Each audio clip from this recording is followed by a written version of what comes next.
kelapangan hati panjenengan menunggu mudah-mudahan dibalas pahala yang melimpah dari Allah Subhanahu wa taala. Kemudian yang kedua, nanti kita serahkan waktu sepenuhnya kepada beliau-beliau yang akan mengisi kajian pada pagi hari ini dari awal sampai akhir.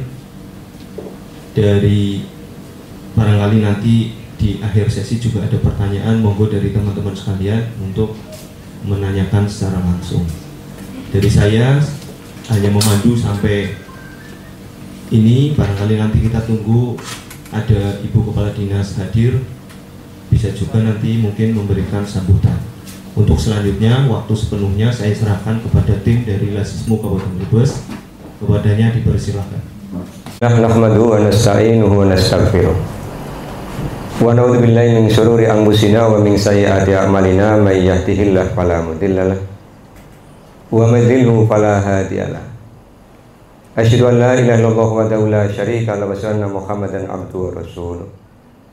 Allahumma sholli ala Muhammad wa ala ali Muhammad kama shallaita ala Ibrahim wa ala ali Ibrahim wa barik ala Muhammad wa ala ali Muhammad kama barakta ala Ibrahim wa ala ali Ibrahim innaka Hamidum Majid. Faqala Allah Ta'ala a'udzu billahi minasyaitonir rajim. Bismillahirrahmanirrahim. Ya ayyuhallazina amanu anfiqu min thayyibati ma kasabtum wa mimma akhrajna lakum minal ard wa la tayammamul khabisa minhu tunfikuna wa lastum bi akhidhihi illa an tughmidu fi wa'lamu annallaha ghaniyyun hamid. Bapak dan Ibu yang mudah-mudahan dirahmati oleh Allah, syukur alhamdulillah bersenantiasa kita panjatkan kehadirat Allah Subhanahu wa taala atas limpahan nikmat yang telah Allah berikan pada kita. Salawat, salam dan keberkahan kita mohonkan kepada Allah agar senantiasa tercurah kepada Rasulullah Muhammad SAW dan keluarganya, sebagaimana Allah telah mencurahkan sholawat, salam dan keberkahan kepada Nabi Ibrahim alaihissalam dan keluarganya. Bapak dan Ibu yang mudah-mudahan dirahmati oleh Allah, yang pertama kami haturkan terima kasih atas kesempatan yang diberikan kepada kami dari Lasismu pimpinan daerah Muhammadiyah Kabupaten Brebes untuk bisa bertemu dengan Bapak Ibu di majelis yang insya Allah dirahmati oleh Allah Subhanahu wa taala ini. Kasab, kemana? Jakarta. Itu aslinya bahasa Arab, kasaba, menjadi ngasab. Kemudian Allah memberikan catatan, ngasabnya yang bagaimana? Min thayyibati, ngasab yang baik. Kenapa tidak disebut ngasab yang halal? Lihat Al-Quran surah Al-Ma'idah ayat yang kelima. Allah menyampaikan, al-yawma uhilla lakumut thayyibatu, pada hari ini telah aku halalkan semua yang baik. Artinya kalau baik pasti halal, tapi kalau halal belum tentu baik. Contohnya makanan, itu ada makanan yang halal tapi tidak baik untuk kondisi tubuh seseorang. Harta. Maka dalam Al-Quran, infak itu dikategorikan menjadi dua. Yang pertama, infak di jalan Allah. Lihat Al-Quran surah Al-Baqarah ayat 261. Allah menyampaikan, masalul ladzina yunfikuna amwalahum fi sabilillahi kamasali habbatin ambatat sab'a sanabila fi kulli. Kadang berbagi kan nunggu satu Syawal. Bagi-bagi mereka senang. Setiap kita punya, kita bisa memberi kepada mereka. Kakak, adik, bapak, ibu, keponakan dari bapak, ibu, beri mereka. Kemudian masih ada infak wajib berikutnya siapa? Waliyatama, untuk anak-anak yatim. Jangan sampai kita datang kepada anak yatim untuk berinfak dikala kita sakit. Kadang-kala kita sakit dan sembuh-sembuh, kita datangi anak yatim, kita berikan infak, kemudian dengan syarat, nak doain bapak ya, cari bocah yatimnya sungkan temen, lagi sehat orang pernah mene, barang meriang mene, nes 10.000 tongane dawa moh, kita itu infak wajib kepada anak yatim. Jadi anak yatim jatahnya bukan sedekah, tapi infak. Itu ayatnya jelas, nanti dicek. Masih ada lagi siapa? Orang-orang miskin. Masih ada lagi hartanya? Masih. Siapa? Ibnu Sabil. Mungkin Bapak Ibu pernah kedatangan orang ke rumah, kemudian cerita kehabisan ongkos, tidak usah banyak pertanyaan. Kalau ada, diberi. Kalau tidak ada, ya mohon maaf. Berapa memberinya? Infak itu prinsipnya besar ikhlas lebih baik daripada kecil tidak ikhlas.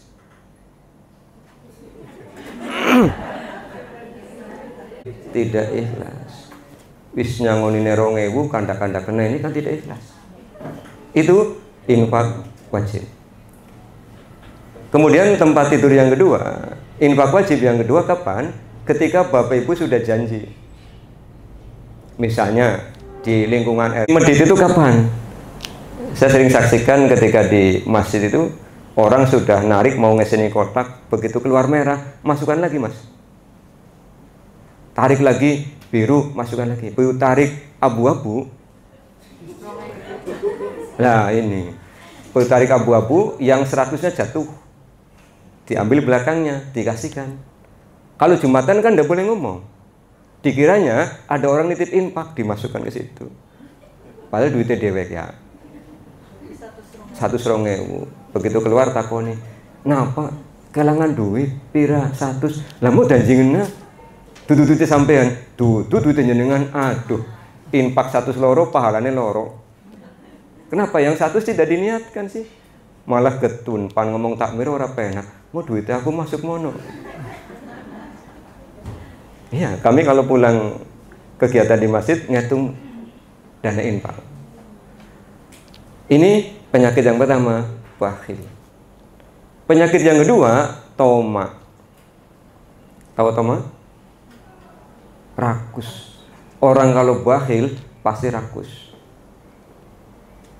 Ciri-cirinya apa, Bu? Angger kondangan ngawa plastik. Nggak tuan rumah yang melebu, jajannya dimasuk-masukkan.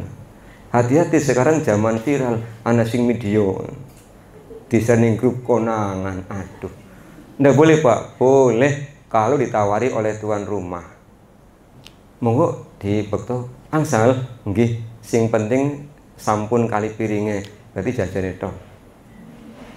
Itu kalau kaitannya dengan harta, kalau sudah bakhil pasti toma. Sudah dipotong secara langsung gitu. Untuk zakatnya 2,5%. Ketentuan zakat sendiri kan sebetulnya ketika sudah jatuh di nisabnya nih. Sedangkan kami ASN mungkin ada yang punya tanggungan atau punya hutang. Kalau dihitung, misalkan ada yang mungkin setelah dihitung bersihnya, mungkin nisabnya belum jatuh di harus dizakati gitu Pak Ustaz. Nah padahal kita juga dipotong juga secara langsung. Itu seperti apa sih pandangan dari Pak Ustaz dengan kondisi yang seperti ini? Terima kasih. Assalamualaikum warahmatullahi wabarakatuh. Di Al-Baqarah 267 Allah menyampaikan, anfiqu min thayyibati ma kasabtum. Dari hasil ngasab. Artinya dari yang kita terima. Misalnya taruhlah gaji 5 juta misalnya. Yang kita terima berapa? Yang kita terima kan ada sebelum dibelanjakan di rumah ya. Yang kita terima bawa pulang, kalau dulu kan masih tunai, kita terima 4,5. Maka teorinya 4,5 itulah yang kita zakati. 2,5 kali 4,5. Pira Mas? 1.000 karo 12.000. 1.500. 1.500. Karena yang 1 juta 25 kali 4 100.000, yang 50 setengahnya 12.500. Itu yang kita keluarkan. Tapi kalau kemudian kita bawa pulang ke rumah dulu, mampir toko beras, beli beras, mampir ke apa? Bayar listrik, bayar air, bayar SPP, habis nanti, tidak ada orang zakat. Jadi yang dizakati adalah yang kita terima. Bulan depan Pak, qadarullah berkurang. Kenapa? Karena ada saudaranya yang ikut motong misalnya. Tinggal berapa? 375. Ya berarti 2,5 kali 375. Itu teorinya begitu. Kemudian kalau ditanyakan tentang nisab, di Undang-Undang Zakat 23 2011 itu menggunakan pendekatan panen. Karena kita pegawai kan tiap bulan panen Bapak Ibu ya, gajian itu ada standarnya dengan nisab minimal sekitar 653 kg gabah. Sekarang tinggal gabah itu harganya berapa? Kalau harga gabah misalnya 6.000 ya tinggal 6 kali 653. 6 kali 6 36, 6 kali 5 30, 6 kali 4 24. Berarti 3.924.000. Itu nisabnya. Oh, Pak, mohon maaf, saya Mas 1, itu emas 24, 22 atau emas 18? Oh, emas antam. Ya mohon maaf ya Bu ya, saya tidak memahami. Jadi kalau misalnya kalkulasi harga emas 1,6 kali 85, ya 85 kali 1,6, kemudian ketemu tabungan ibu di atas 100, berarti kena zakat. Nanti tanya, Pak, lah saya udah zakat, pendapatannya kok kena lagi? Itu zakat penghasilan, ini harta simpanan. Saya perkenalkan diri dulu. Saya diberi nama oleh orang tua Misbahuddin, alumni UIN Wali Songo Semarang, S1 dan S2-nya di sana. Tugasnya dekat sini, SMP Negeri 3 Brebes. Kemudian kegiatan kajiannya tadi sudah saya sebutkan, dan alhamdulillah sekarang ada yang telaten Bapak Ibu. Ketika saya ngaji ada yang pemisah mau di syuting boleh, monggo. Sekarang ada yang rajin nyuting kalau saya kajian. Namanya Khairul Hikam, itu nyuting. Jadi kalau Bapak Ibu misalnya ketik Misbahuddin, MSI, insya Allah muncul gambar saya. Tapi nanti tidak usah komentar ya, wah kelambine ora ganti-ganti kan.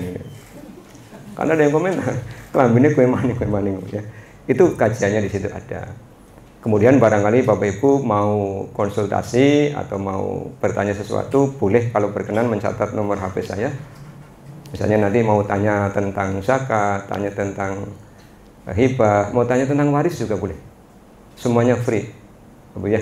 Jadi tidak usah khawatir ketika nanti minta bantuan kami 5% tidak, free. Saya senang sekali kalau bisa membantu saudara-saudara kami sama muslim. Nomor HP saya 081 911 590.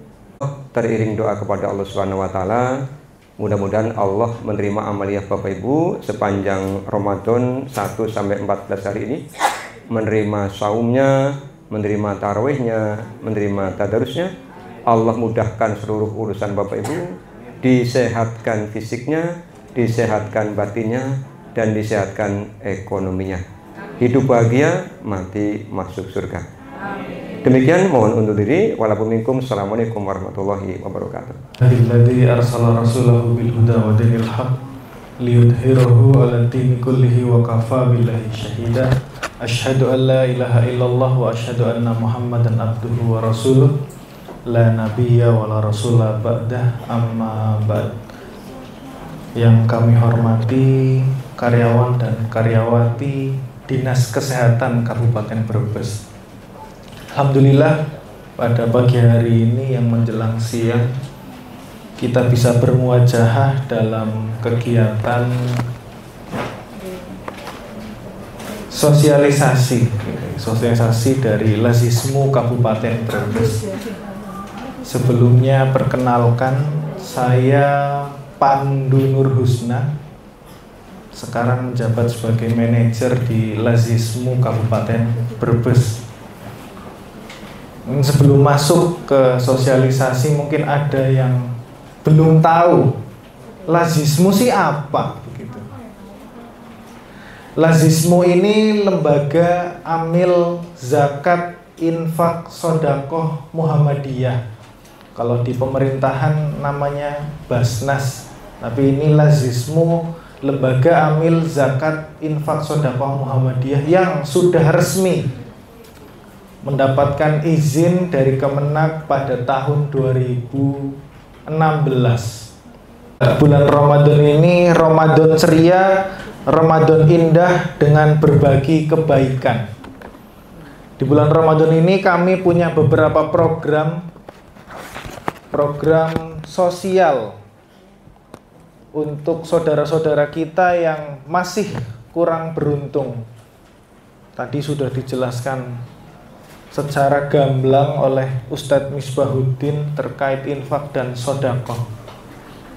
Di sini ada beberapa program yang barangkali Bapak Ibu berkenan berpartisipasi membahagiakan saudara-saudara kita yang kurang beruntung ini. Yang pertama ada kado Ramadan. Mungkin di amplop tadi sudah dibagikan, ada kado Ramadan, ada kado untuk anak yatim, kado untuk duafa, dan kado untuk guru ngaji. Kenapa ngobrol dengan salah satu guru ngaji? Pinten Pak? 1 bulannya 150 jawabannya Mas. 150 ini kalau buat kita mungkin sehari 2 hari sudah habis. Tapi dengan semangat untuk menebarkan kebaikan dan untuk mencerdaskan generasi-generasi Islam selanjutnya, beliau tetap istiqomah, tidak melihat nominalnya. Karena yang beliau rasakan hampir setiap dinas kayaknya melaksanakan ini, bagi-bagi takjil di pinggir jalan kalau sore. Nah, ini kami juga ada kegiatan seperti ini, berbagi iftar, bentuknya nasi dan kudapan takjil itu. Nominalnya Rp25.000 per paketnya. Dan yang terakhir pemberdayaan UMKM. Pemberdayaan UMKM ini kami punya 2 program. Yang pertama, kami memberikan modal kepada UMKM karena di bulan Ramadan ini banyak orang-orang yang mendadak jualan. Mungkin Bapak Ibu kalau sore di pinggir jalan, di Pasar Batang, di Saditan, tahu-tahu banyak penjual dadakan, jualan takjil. Jadi kami memberikan modal untuk saudara-saudara kita yang ingin berjualan di bulan Ramadan. Yang kedua, bukan hanya memberikan modal, tapi dengan dana ini kami ngelarisi orang-orang yang jualan takjil, diborong, nanti kami bagikan kepada pengguna jalan atau orang-orang yang masih di jalan sebelum berbuka puasa.